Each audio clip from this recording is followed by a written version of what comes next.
আজহা উপলক্ষে আমাদের সাভার থানা এলাকায় বিশেষ অভিযান চলছে। এই অভিযানে বিশেষ করে যাতে মানে নির্বিঘ্নে যাত্রীরা যাতায়াত করতে পারে এবং হলো পশুর হাটে যাতে কোনো রকম চাঁদাবাজি না হয়, পকেট মার থেকে শুরু করে চুরি, ছিনতাই, রাহাজানি কোনো কিছু না ঘটতে পারে, এজন্য আমাদের ঢাকা জেলা পুলিশ সুপারের মহোদয়ের বিশেষ নির্দেশনায় আমরা সাভার আশুলিয়া থানার একটা চৌকস দল নিরলসভাবে কাজ করে যাচ্ছে। তারই প্রেক্ষিতে গত ২৪ ঘন্টায় ১৬ জন আসামিকে গ্রেপ্তার করতে সক্ষম হয়েছে।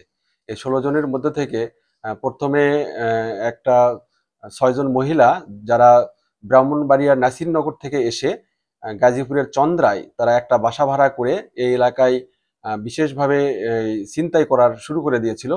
তো একজন মহিলার কাছ থেকে একটা চেন ছিনতাই করার অবস্থায় তাকে আমরা হাতে নাতে গ্রেপ্তার করে ৬ জনকেই, এবং গ্রেপ্তার করে নিয়ে এসে তাদের বিরুদ্ধে আমরা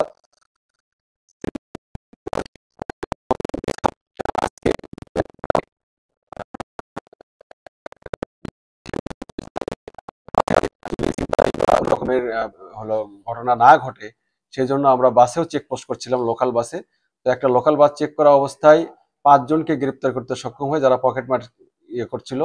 তো এটা আমাদের এই ৫ জনকে ধরে তাদের কাছ থেকে ১২টি মোবাইল উদ্ধার করা হয় এবং তাদের কাছ থেকে দেশীয় অস্ত্র উদ্ধার করা হয় এবং এদেরকেও কোর্টে বিজ্ঞ আদালতে চালান করা হয়েছে। এছাড়া আপনারা জানেন যে আহ, গত ২৪ ঘন্টায় আমাদের আরো অন্য সফলতা রয়েছে। সেগুলোর মধ্যে একটা হলো অটোরিকশা উদ্ধার সহ একজন আসামি গ্রেপ্তার করা হয়েছে। এই অটোরিকশার এটা ঘটনা হলো আক্রাইন থেকে ৩ জন যাত্রী একটা অটোরিকশায় উঠেছিল, উঠে সাভারের ল্যাবজনের কাছে এসে অস্ত্রের মুখে জিম্মি করে সেই অটো রিক্সা চালককে সরিয়ে দিয়ে তারা অটোরিকশাটা ছিনিয়ে নিয়ে যায় গত ২৫ তারিখে। তো গতকাল আমরা এটা আহ, হলো একজনকে গ্রেপ্তার করতে সক্ষম হই এবং অটো রিক্সাটাও আমরা উদ্ধার করতে সক্ষম হই। এছাড়াও আর একটা ঘটনা ঘটে গেছে গত ১৫ তারিখে। সাভার নিউ মার্কেটের সামনে একটা বাস রাত ১১টার সময় ওখানে পার্কিং করে রেখেছিল। এরপরে পরের দিন সকালে বাসের ড্রাইভার এসে দেখে যে সেই বাসটা আর ওখানে নাই। তো যখন এটা দেখে যে এরকম নাই, তখন আমাদের সাভার থানায় একটা অভিযোগ দায়ের করে। এবং অভিযোগের প্রেক্ষিতে আহ, বিভিন্ন জায়গায় অভিযান চালানো হয়। অভিযান চালিয়ে আজকে মির্জাপুর টাঙ্গাইল থেকে সেই বাসের খন্ড খন্ড অংশ আমরা উদ্ধার করি এবং একজন আসামিকেও গ্রেপ্তার করতে সক্ষম হই। এবং এর ফলে যদিও টুকরা টুকরা করেছে, এটা ক্ষেত্রে আমরা টেকনোলজি ইউজ করি। এর বাহিরেও আমরা বৈষম্য বিরোধী ৩ জন আসামিকে গ্রেপ্তার করতে সক্ষম হয়েছি, যাদের বিরুদ্ধে কয়েকটি করে বৈষম্য বিরোধী মামলা রয়েছে।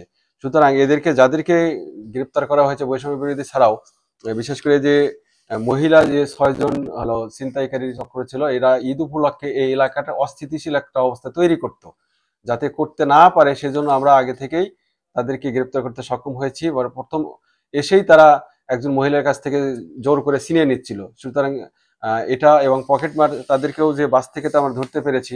আমরা আশাবাদী যে এরকম এই অব্যাহত থাকবে এবং ভবিষ্যতেও এরা যাতে এই এলাকায় অস্থিতিশীল করতে না পারে এবং এই এলাকায় যেন শান্তি শৃঙ্খলা বজায় রাখে, এই জন্য আমরা সর্বাত্মক চেষ্টা অব্যাহত রাখবো। ধন্যবাদ সবাইকে।